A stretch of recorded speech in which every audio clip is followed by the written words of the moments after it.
Very much. Thank you. I'd like to request a moment of silence for the victims and their families, please.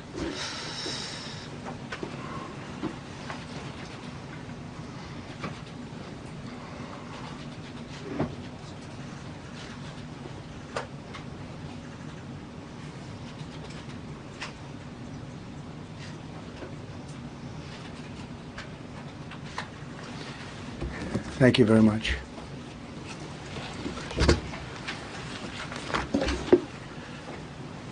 I speak to you this morning in an hour of anguish for our nation. Just before 9 p.m. last night, an American Airlines regional jet carrying 60 passengers and 4 crew collided with an Army Black Hawk helicopter carrying 3 military service members over the Potomac River in Washington, D.C., while on final approach to Reagan National Airport. Both aircraft crashed instantly and were immediately submerged into the icy waters of the Potomac. Real tragedy. The massive search and rescue mission was underway throughout the night, leveraging every asset at our disposal, and I have to say the local, state, federal, military, including the United States Coast Guard in particular, they've done a phenomenal job. So quick, so fast, it was mobilized immediately.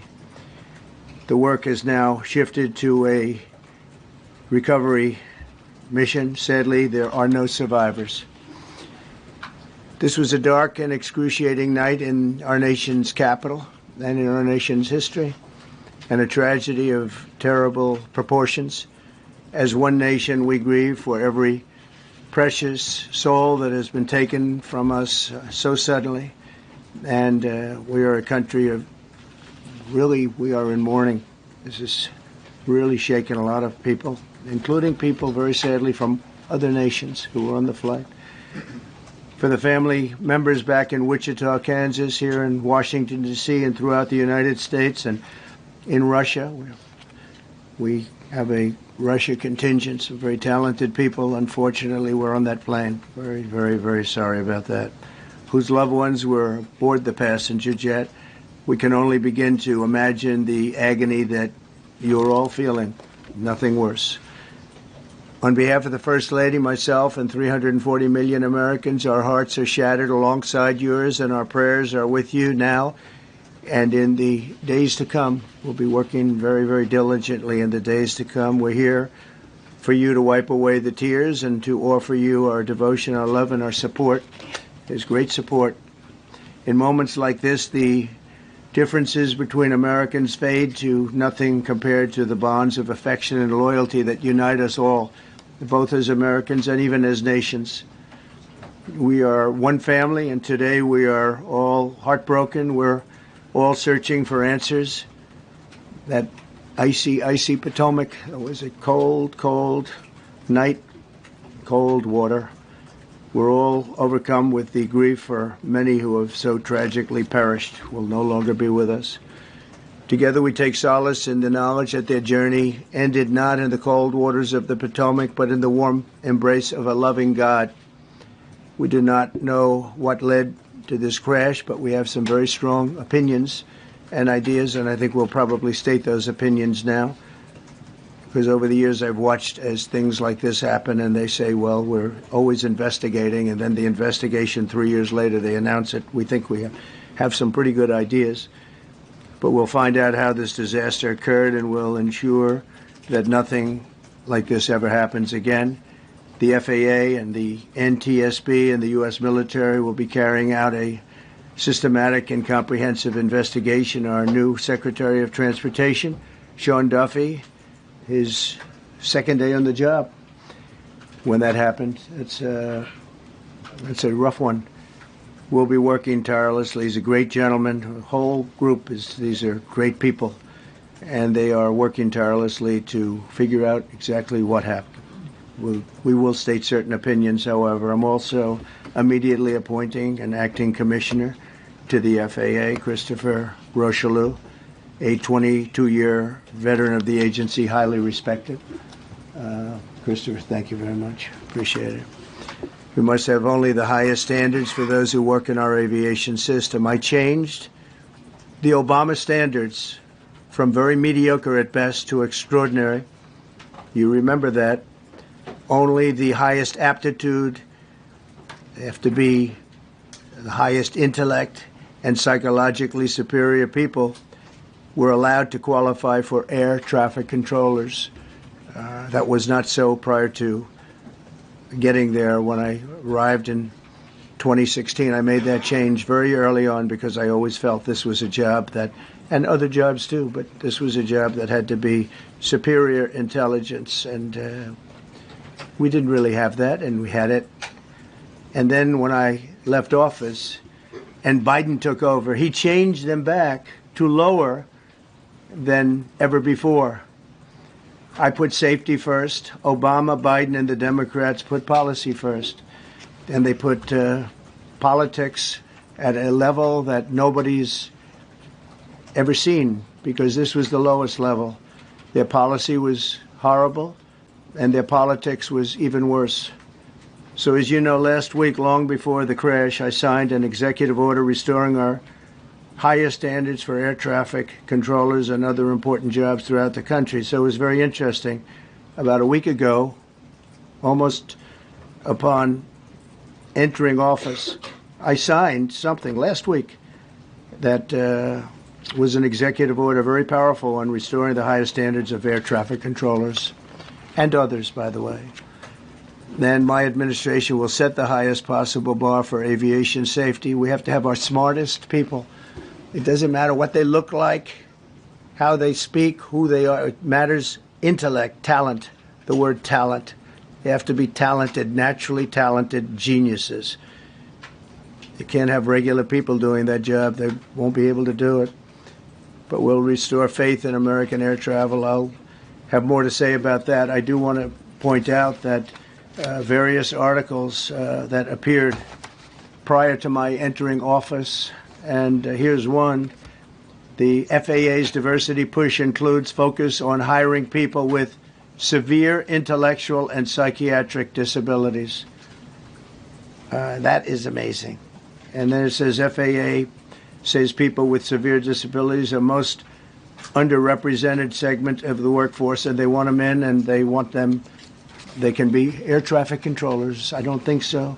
This was in January 14th, so that was a week before I entered office. They put a big push to put diversity into the FAA's program. Then another article, the Federal Aviation Administration, this was before I got to office, recently, second term. The FAA is actively recruiting workers who suffer severe intellectual disabilities, psychiatric problems, and other mental and physical conditions under a diversity and inclusion hiring initiative spelled out on the agency's website. Can you imagine? These are people that are, I mean, actually their lives are shortened because of the stress that they have.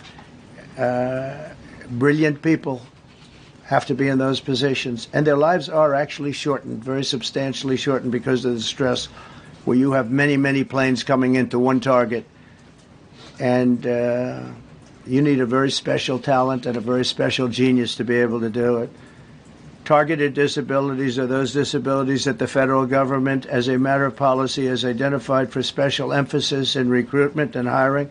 The FAA's website states they include hearing, vision, missing extremities, partial paralysis, complete paralysis, epilepsy, severe intellectual disability, psychiatric disability, and dwarfism all qualify for the position of a controller of airplanes pouring into our country, pouring into a little spot, a little dot on the map, a little runway. The initiative is part of the FAA's diversity and inclusion hiring plan. Think of that. The initiative is part of the FAA's diversity and inclusion hiring plan, which says diversity is integral to achieving FAA's mission of ensuring safe and efficient travel. I don't think so. I think it's just the opposite. The FAA website shows that the agency's guidance on diversity hiring were last updated on March 23rd of 22. They wanted to make it even more so. And then I came in, and I assume maybe this is the reason. The FAA, which is overseen by Secretary Pete Buttigieg, a real winner. That guy's a real winner. Do you know how badly everything's run since he's run the Department of Transportation? He's a disaster. He was a disaster as a mayor. He ran his city into the ground, and he's a disaster now. He's just got a good line of bullshit. The Department of Transportation, his government agency charged with regulating civil aviation. Well, he runs it, 45,000 people, and he's run it right into the ground with his diversity. So I had to say that it's terrible. Then it's a group within the FAA, another story, determined that the workforce was too white, that they had concerted efforts to get the administration to change that and to change it immediately. This was in the Obama administration just prior to my getting there. And we took care of African Americans, Hispanic Americans. We took care of everybody at levels that nobody's ever seen before. It's one of the reasons I won. But they actually came out with a directive, too white. And we want the people that are competent. But now we mourn and we pray and would like to ask all Americans to join me in a moment of silence as we ask God to watch over those who have lost their lives and bring comfort to the loved ones. And I just want to say God bless everyone in this room. This has been a terrible, very short period of time. We'll get to the bottom of it. So we all saw the same thing. We've seen it many times. I've had the honor of hearing tapes. Tapes are scary, very scary tapes. You had a airliner coming in, American Airlines. He was doing everything right. He was on track. He was the same track as everybody else. They came in. It's probably the same track as they've had for 25 years or more. He's coming in the path. And for some reason, he had a helicopter that was at the same height, obviously when they hit, but pretty much the same height, and going at an angle that was unbelievably bad. When the air traffic controller said, "Do you see?" He was talking about, "Do you see him?" But there was very little time left when that was stated. And then also he said, "Follow him in." And then almost immediately after that, seconds after that, there was the crash that took place. Well, you follow him in. That means like everything's fine. Follow him in. You had a pilot problem from the standpoint of the helicopter. I mean, because it was visual. It was a very clear night. It was cold but clear, and clear as you could be. The American Airlines plane had lights blazing. They had all of their landing lights on. I could see it from the Kennedy Center tape. We had a tape up on the Kennedy Center. That seems to be the primary. Thus far, I'm sure we'll see other tapes because it's such an area where there are a lot of cameras looking up into the air, into space. So we'll probably see many other shots of it before too much time goes by. But we had a situation where you had a helicopter that had the ability to stop. I have helicopters. You can stop a helicopter very quickly. It had the ability to go up or down. It had the ability to turn. And the turn it made was not the correct turn, obviously. And it did somewhat the opposite of what it was told. We don't know that would have been the difference because the timing was so tight. It was so little. There was so little time to think. But what you did have is you had vision. The helicopter had vision of the plane because you had vision of it all the way, perfect vision of it all the way from at Kennedy Center where the tape was taken. And for some reason, there weren't adjustments made. Again, you could have slowed down the helicopter substantially. You could have stopped the helicopter. You could have gone up. You could have gone down. You could have gone straight up, straight down. You could have turned. You could have done a million different maneuvers. For some reason, it just kept going and then made a slight turn at the very end, and by that time it was too late. They shouldn't have been at the same height, because if it was at the same height, you could have gone under it or over it, and nobody realized, or they didn't say that it's at the same height. At the same height, it still wouldn't have been great, but you would have missed it by quite a bit.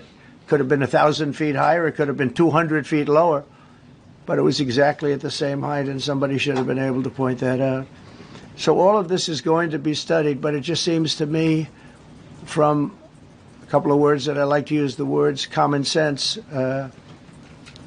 some really bad things happened, and some things happened that shouldn't have happened. So you had a helicopter going in an identical direction. You had a helicopter that was at the exact same height as somebody going in essentially the opposite direction. You had a plane that was following a track, which is a track that every other plane followed. And I don't imagine, I know I've heard today that they might have been following the preceding plane, which was pretty close, but not that close, the preceding plane. But you wouldn't have even been able to see that because of the direction that the helicopter was coming in at. So you had a confluence of bad decisions that were made, and you have people that lost their lives, violently lost their lives. We're going to take a few questions. I'd like to ask our new Secretary of Transportation to say a few words. Sean Duffy, great gentleman, just started. It's not your fault, and I know you agree with me very strongly on intellect and even psychological well-being of the air traffic control. It's such an important position, and I think I can't emphasize stronger. I changed it when I first ran in 2016. I changed it. We had the highest standard that you could have, and then they changed it back. That was Biden, to a standard I read it to you. That was from one of your papers. One of the people in this room actually wrote that. And then I changed it back a few days ago. And unfortunately, that was, we'll see. We don't know that necessarily it's even the controller's fault. But one thing we do know, there was a lot of vision, and people should have been able to see that, at what point do you stop? At what point do you say, wow, that plane's getting a little bit close? So this is a tragedy that should not have happened. Please, sir. Thank you, Mr. President. And I would just note the President's leadership has been remarkable during this crisis. We've had a whole of government response, local, state, federal. And when you see that kind of cooperation, it begins with the leadership in this body. So thank you for that, Mr. President. You make our jobs a lot easier. You made an important point that when we deal with safety, we can only accept the best and the brightest in positions of safety that impact the lives of our loved ones, our family members. And I think you make a really important point on that, Mr. President. That is the motto of your presidency, the best and the brightest, the most intelligent coming into these spaces. I want to take a moment and extend my condolences to the families of the loved ones. We commit to them that we are going to get to the bottom of this investigation, not in 3 years, not in 4 years, but as quickly as possible, with the NTSB, who is here today, as well as the FAA. What happened yesterday shouldn't have happened. It should not have happened. And when Americans take off in airplanes, they should expect to land at their destination. That didn't happen yesterday. That's unacceptable. And so we will not accept excuses. We will not accept passing the buck. We are going to take responsibility at the Department of Transportation and the FAA to make sure we have the reforms that have been dictated by President Trump in place to make sure that these mistakes do not happen again.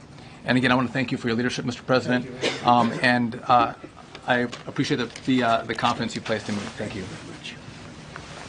Pete would like to say something. Well, thank you, Mr. President.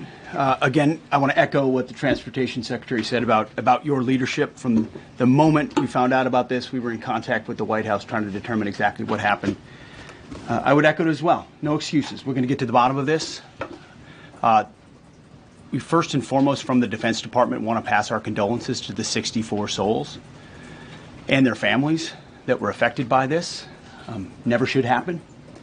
And certainly the 3 service members, the 3 soldiers, a young captain, staff sergeant, and CW2, Chief Warrant Officer, on a routine annual retraining of night flights on a standard corridor for a continuity of government mission. The military does dangerous things. It does routine things on the regular basis. Tragically, last night, a mistake was made. And I think the president is right.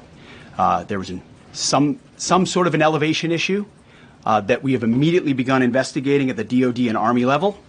Army CID is on the ground investigating. Top-tier aviation assets inside the DOD are investigating, sir, to get to the bottom of it so that it does not happen again, because it's absolutely unacceptable. But I want to echo what the Transportation Secretary and you, Mr. President, said, because it pertains to the DOD as well. We will have the best and brightest in every position possible. As you said in your inaugural, it is colorblind and merit-based. The best leaders possible, whether it's flying Black Hawks and flying airplanes, leading platoons, or in government. The era of DEI is gone at the Defense Department, and we need the best and brightest, whether it's in our air traffic control, or whether it's in our generals, or whether it's throughout government. So thank you for your leadership and courage on that, sir, and we'll stand by you on it. Thank you very much. JD, please. Well, thank you, Mr. President, for your leadership. I just want to reemphasize something the President said, and you've heard from the Secretary of Transportation and of Defense. There really was a whole of government response. We were all on the phone. We were all communicating yesterday, trying to get to the bottom of this immediately, but also try to communicate with the American people about what happened. Something the President said that I think bears reemphasizing, which is that when you don't have the best standards in who you're hiring, it means, on the one hand, you're not getting the best people in government, but on the other hand, it puts stresses on the people who are already there. And I think that is a core part of what President Trump is going to bring and has already brought to Washington, D.C., is we want to hire the best people because we want the best people at air traffic control, and we want to make sure we have enough people at air traffic control who are actually competent to do the job. If you go back to just some of the headlines over the past 10 years, you have many hundreds of people suing the government because they would like to be air traffic controllers, but they were turned away because of the color of their skin. That policy ends under Donald Trump's leadership because safety is the first priority of our aviation industry. Thank you, Mr. President. Thank you. Mr. President, on DEI and the claims that you've made, are you saying this crash was somehow caused and the result of diversity hiring? And what evidence have you seen to support these claims? It just could have been. We have a high standard. We've had a much higher standard than anybody else. And there are things where you have to go by brain power. You have to go by psychological quality. And psychological quality is a very important element of it. These are various very powerful tests that we put to use, and they were terminated by Biden. And Biden went by a standard that's the exact opposite. So we don't know, but we do know that you had 2 planes at the same level. You had a helicopter and a plane. That shouldn't have happened. And we'll see. We're going to look into that, and we're going to see. But certainly for an air traffic controller, we want the brightest, the smartest, the sharpest. We want somebody that's psychologically superior, and that's what we're going to have. Yeah, yeah, please, go ahead. Mr. President, you mentioned at the top of the briefing that there were several Russian nationals on the flight. Yes. Will the U.S. government be willing to facilitate the transfer of their remains, considering the fact there is no direct air travel between the 2 countries? We've already been in contact with Russia, and the answer is yes, we will facilitate. Yes. Please, go ahead. Thank you, Mr. President. The situation in the Democratic Republic of the Congo is getting worse, even though President João Lourenço has been mediating the conflict between Rwanda and the Democratic Republic of the Congo because he wants to bring peace and stability. The situation is really bad right now. I want to hear from Ms. President if you have any plan in the future to bring peace in the Democratic Republic of the Congo. You're asking me a question about Rwanda, and it is a very serious problem. I agree, but I don't think it's appropriate right now to talk about it, but it is a very serious problem. Mr. President, we don't even yet know the names of the 67 people who were killed, and you are blaming Democrats and DEI policies and air traffic control and seemingly the member of the U.S. military who was flying that Black Hawk helicopter. Don't you think you're getting ahead of the investigation right now? No, I don't think so at all. I don't think with the names of the people, you mean the names of the people that are on the plane? You think that's going to make a difference? Does it comfort their families? They are a group of people that have lost their lives. If you want a list of the names, we can give you that. We'll be giving that very soon. We're in coordination with American Airlines. We're in coordination very strongly, obviously, with the military. But I think that's not a very smart question. I'm surprised coming from you. Are you blaming please. Thank you, President Trump. Thank you for being here. Based on your analysis so far, do you have a sense of who is at fault, if it was the plane, the helicopter, air traffic control, and can you assure people that it is safe to fly in and out of D.C.? Well, I've given you the analysis, and the analysis was it was based on vision. You had a lot of people that saw what was happening. You had some people that knew what was happening. There was some warnings, but the warnings were given very, very late. Those warnings were given very late. It was almost as they were given. A few seconds later, there was a crash. It should have been brought up earlier. But the people in the helicopter should have seen where they were going. I can't imagine people with 20/20 vision not seeing, what's happening up there. Again, they shouldn't have been at the same height. You're going in reverse directions or sideways directions. Obviously, you want to be at different heights. I see it all the time when I'm flying. You have planes going in the opposite. They're always lower. We're higher. So if somehow there's a screw-up, there's not going to be a tragedy. It'll be close. But, there's never going to be a tragedy if you're at a different elevation. For whatever reason, they were at the same elevation. And also, from the American Airlines standard, he's along the track that every plane is along. You say, what was a helicopter doing in that track? It's very sad. But visually, somebody should have been able to see and taken that helicopter out of play, and they should have been at a different height.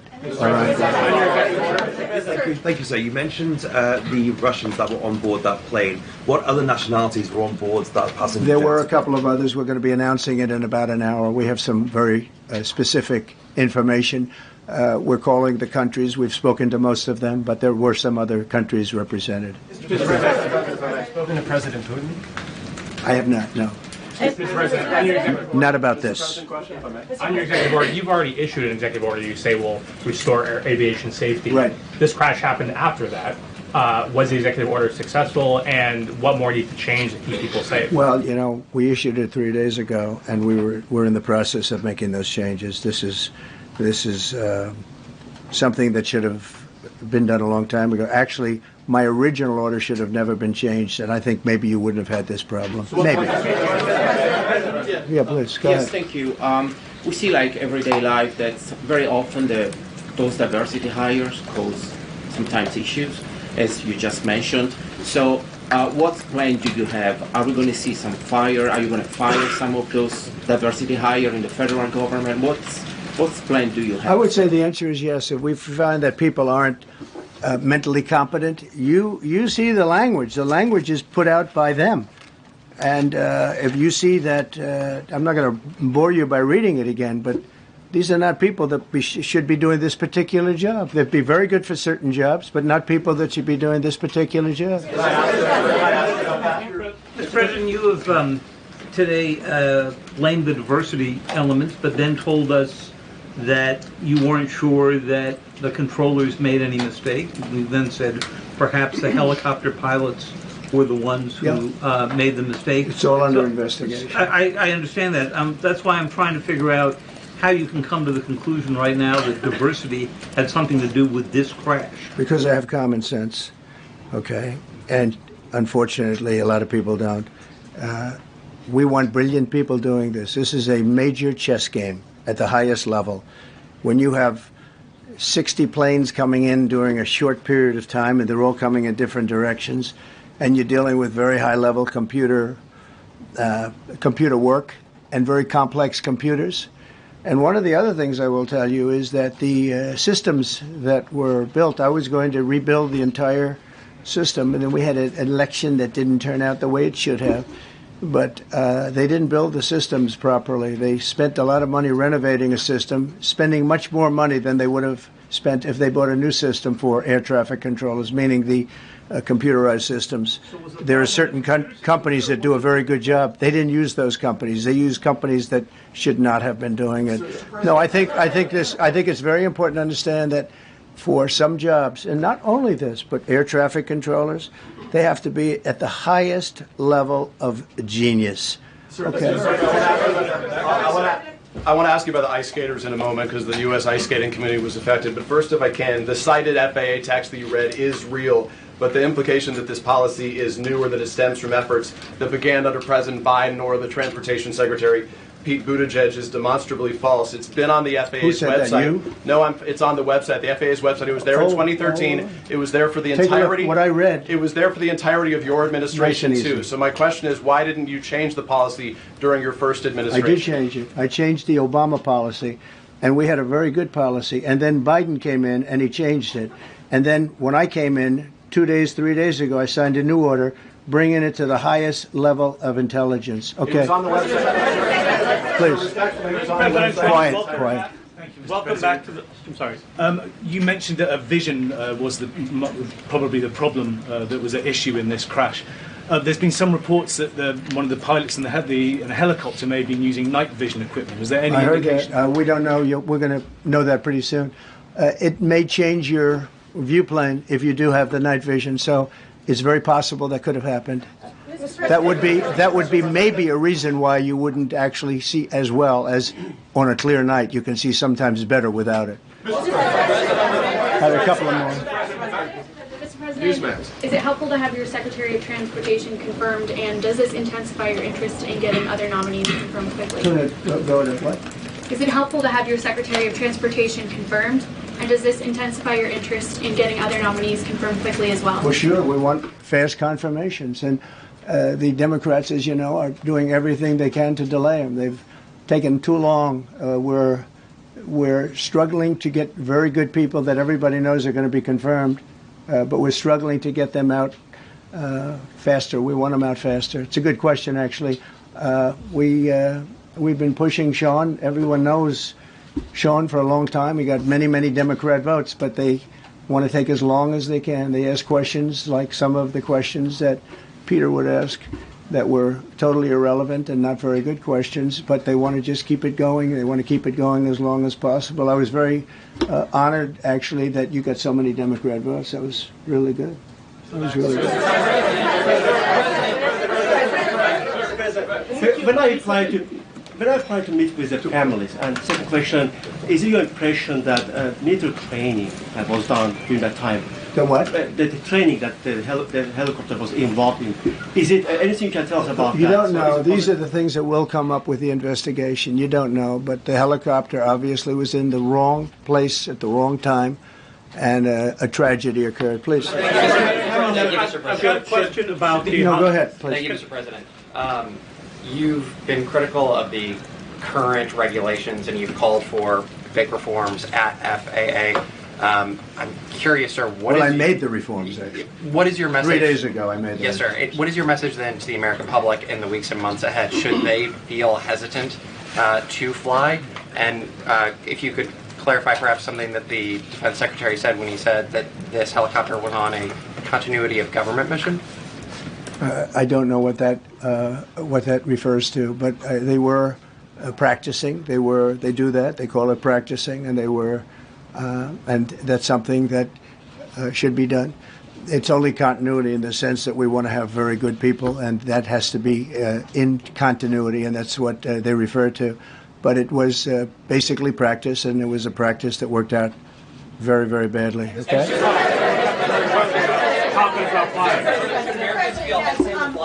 On his question, the first question, should people be hesitant to fly right now? No, not at all. I've not hesitated to fly. This is something that it's been many years that something like this has happened, and the collision is just something that we don't expect ever to happen again. We are going to have the highest level people. We've already hired some of the people that you've already hired for that position long before we knew about this. I mean, long before. From the time I came in, we started going out and getting the best people because I said it's not it's not appropriate what they're doing. I think it's a tremendous mistake. You know, they like to do things and they like to take them too far, and this is sometimes what ends up happening. Now, with that, I'm not blaming the controller.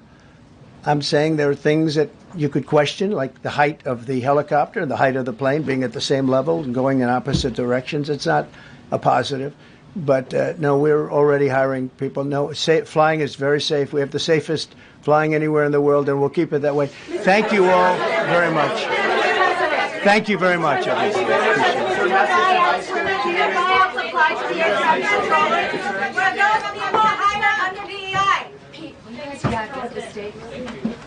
Secretary Duffy, welcome.